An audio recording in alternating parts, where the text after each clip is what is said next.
In this video, I'm going to take you through my top 10 ACCA SBL September 2024 pre-scene details you do not want to miss from the information document you can see on the screen ahead of your examination. My name is James, welcome to my YouTube channel. Be sure to subscribe so you don't miss out on any of my videos. And if you'd like access to my exclusive SBL notes you can see on the screen, just click the link down below in this video and you can download a copy for yourself. I'm also delighted to say I'm affiliated with Astranti, where you can access their free SBL pre-scene analysis pack, and also they offer mock exams and other packs that can help you to pass your examination. And for pure transparency, if you were to click one of the links down in the description to take advantage of these, I'd be entitled to a small commission which goes to supporting the YouTube channel. So just for pure transparency, and a massive thank you for all your support. I hope you're enjoying the videos, all the liking, sharing, commenting, subscribing, all the usual stuff. But my first thing of the area and detail from the pre-scene notes that you need to be aware of is on page 4 on here. And the reason why I'm doing this video is, as a marker and your SBL examiner, they love it when you apply details from the pre-scene materials in your answers on the exam day, along with, of course, going with the requirements and unseen information that you get on the exam day. So these are the things that you have in your control to have in your arsenal to apply to the given requirements. And the first one is the business revenue and customer rentals, the percentages that Baygo currently have of their total overall revenue. Now, I know that sounded very complicated, so let me put it in layman's terms. They have no revenue for service customer rentals. They only have 5% for business services. And as you can see on the left-hand side, the market share of other competitors has been going up year on year. So I think that some of these businesses, the other competitors, are taking advantage of renting cars to customers and business services, and therefore it is a massive opportunity from a SWOT analysis point of view for other income streams to build their brand and reputation. It's contract income in terms of the business services. So again, only positive, and a thing that you've just got to be aware of. The other aspects where it links into over the pre-scene materials is, you can see it down here in the services offered. There's your 5%. We've got 0% on there for customer rentals. And then you can also see it in the KPIs at the bottom on here, where there's your diagram, percentage of revenue per service. And you could also mention, you can see on there, the business services has increased by the last 2 years by the contract. No customer rentals on there. And they say actually they're partnered with several national organisations in terms of that business services rental income, that's correct. So why don't they partner with more? What about the other opportunities on there? Not to go overlooked, and you can see that big dark line, the ride hailing, that is a massive percentage of their income, so it could be a risk if they were to lose some of their licenses. So do not underestimate that. That was my first thing I wanted to get down on page 4, the revenue at 5% for business and the customer rentals 0% on there. Next, in terms of area number 2 for the pre-scene details, are all about the leasing of cars for drivers. As you can see where my mouse is, it's just a small sentence, but I just went, are they giving us a little inkling there as to, however, drivers do not need to own their own vehicles. Many TNC drivers use leased vehicles to drive for TNCs, and some TNCs offer leasing facilities to their drivers. It doesn't say if Zenby, the market leader, offers that, or Baygo, or perhaps any of the other market share competitors, but are they actually incentivizing this and using it to attract drivers, which is one of the main areas that they actually say helps to grow TNC businesses on there. So again, just something to be aware of, and they actually touch on it later down on here in terms of, yes, we've got the leasing factors on there, but then also with, as we know on here, we talk about it here, we will continue to find ways, this is from Baygo's perspective, we will continue to find ways to incentivize more drivers to use more environmentally sustainable vehicles, such as assisting our drivers in making contact with electric car rental businesses.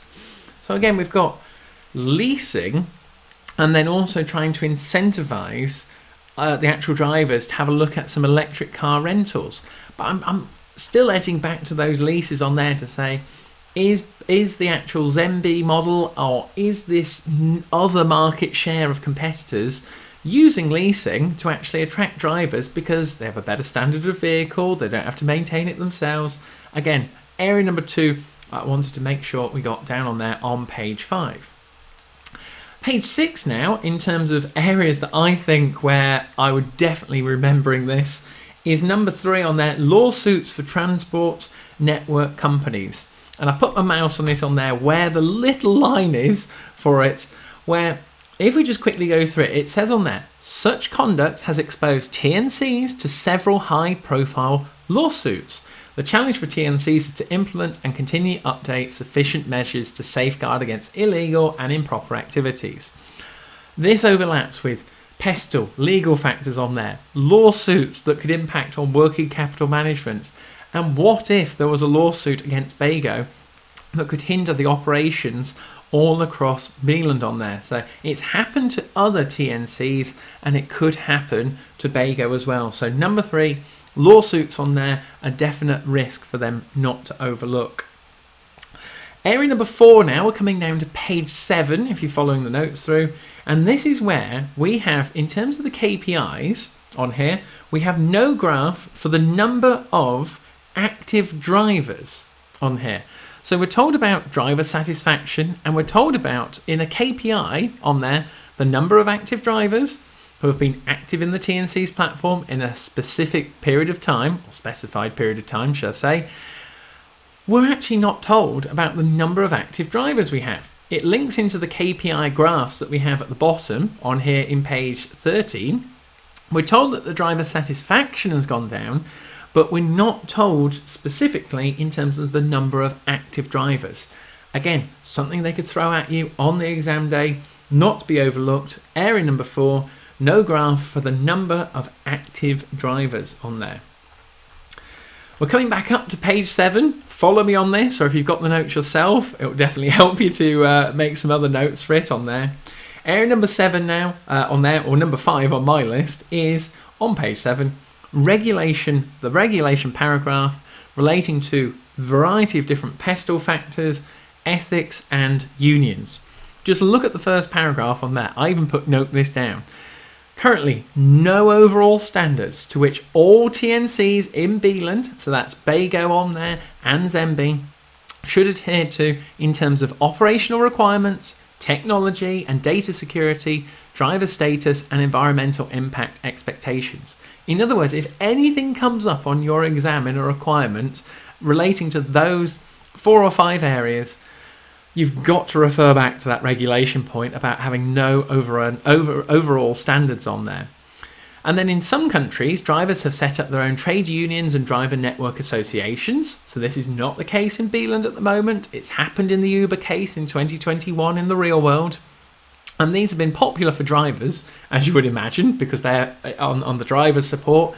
In the case study here, we're told their satisfaction has been going down and down and down. And it's another area where they mention about the employment rights and status of the drivers, because currently at Bago, the drivers are not registered employees. They are contractors on there, and therefore they do not have the same legal rights as an employee, such as sick pay, annual leave, and such things like that. So that regulation paragraph on there, tip area number 5, pestle, ethics, and unions.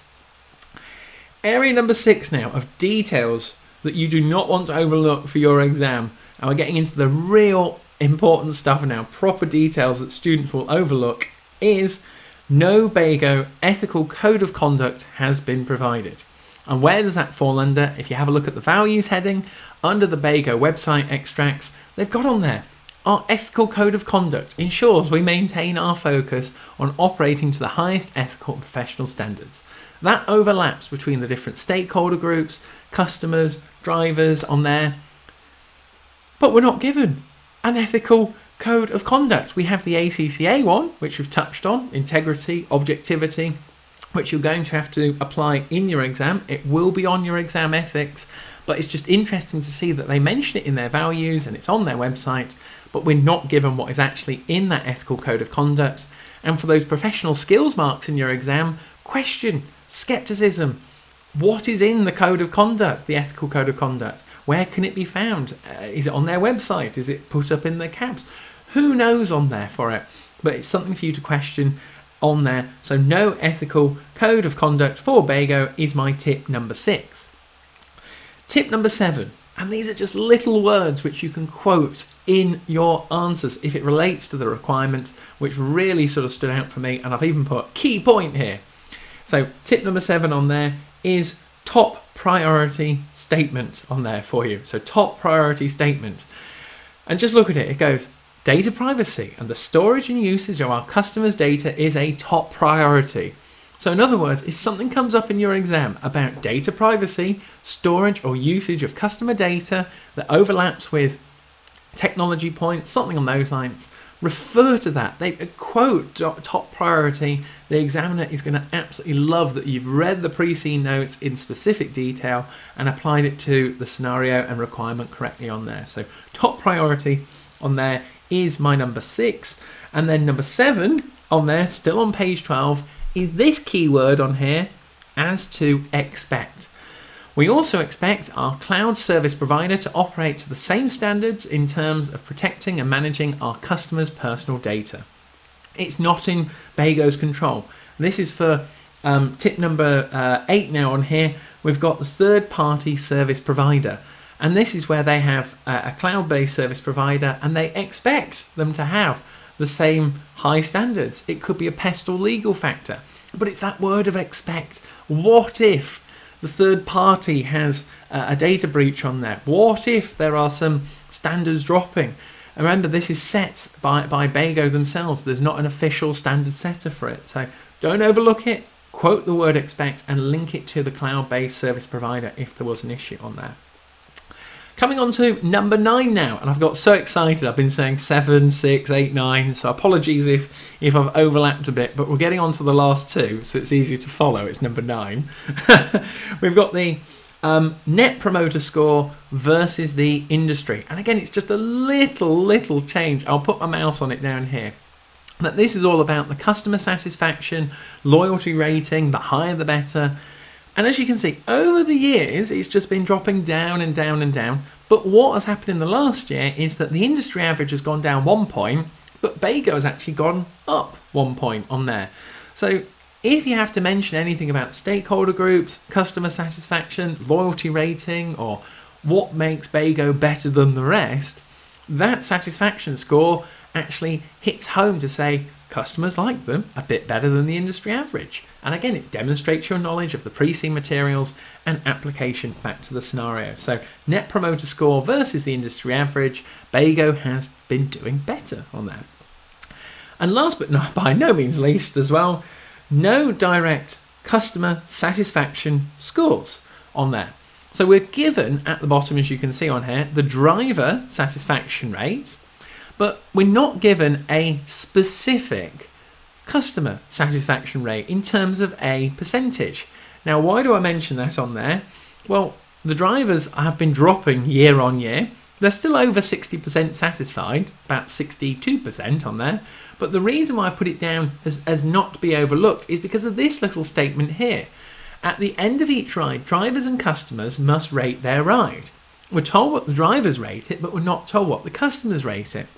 So any customer or driver who submits a rating below 80% satisfaction is prompted to provide more details. So I'm there going, well, the drivers are below 80%. Are the customers? This is my sort of skepticism coming in.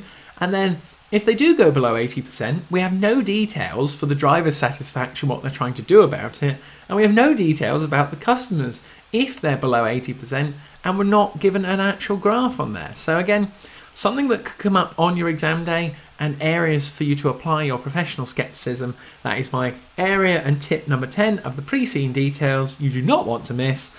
No direct customer satisfaction scores, and the drivers being below 80% threshold on there, which could also link to other ethical points, trade unions, and if they have a drop in drivers, that would have a negative impact on the actual business itself.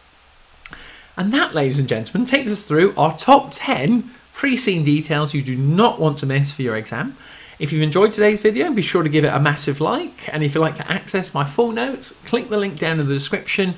You can download a copy for yourself, along with checking out Astranti's offerings of mock papers and other packs that are all going to help you to help pass your examination. What I've done lastly is put a few videos up at the top. Click one of those. I'll see you on the other side now for some more insights to help you pass your exam. So thank you very much.